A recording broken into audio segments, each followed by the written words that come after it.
அரசியல் நிகழ்வுகளுக்கு மத்தியில் தமிழ்நாட்டில் பிரதமர் நரேந்திர மோடியின் ஆன்மீக பயண திட்டம்தான் அனைவரையும் திரும்பி பார்க்க வைத்துள்ளது.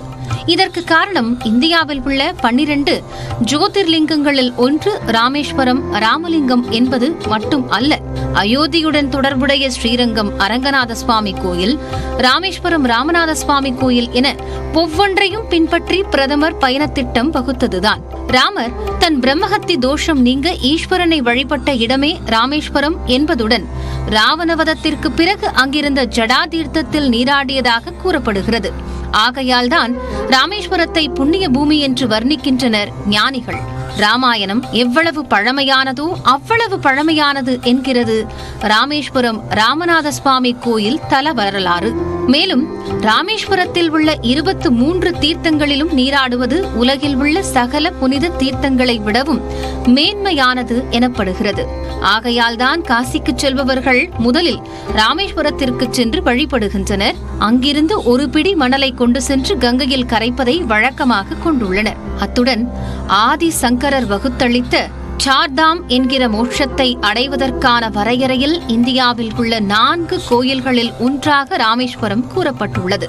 அதாவது வடக்கில் உத்தராகண்ட் மாநிலத்தில் உள்ள பத்ரிநாத், கிழக்கில் ஒடிஷாவில் உள்ள புரி, மேற்கில் குஜராத்தில் உள்ள துவாரகா ஆகிய திருத்தலங்களோடு தெற்கில் அமைந்துள்ள ராமேஸ்வரத்தில் வழிபட்டால் மோட்சத்தை அடையலாம் என்கிறார் ஆதிசங்கரர்.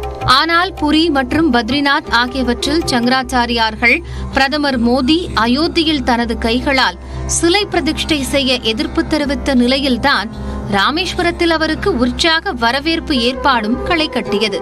அத்துடன் ராமேஸ்வரத்தில் இருந்து 18 கிலோமீட்டர் தொலைவில் உள்ள கோதண்டராமர் சுவாமி கோயிலுக்கும் சென்று வழிபடுகிறார் பிரதமர்.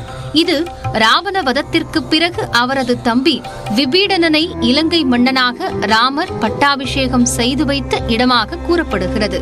இந்தியா இலங்கை இடையிலான வரலாற்று நீட்சியாக இன்றளவும் இது தொடர்பான விழா ஜூன் மற்றும் ஜூலை மாதங்களில் நடைபெறுகிறது.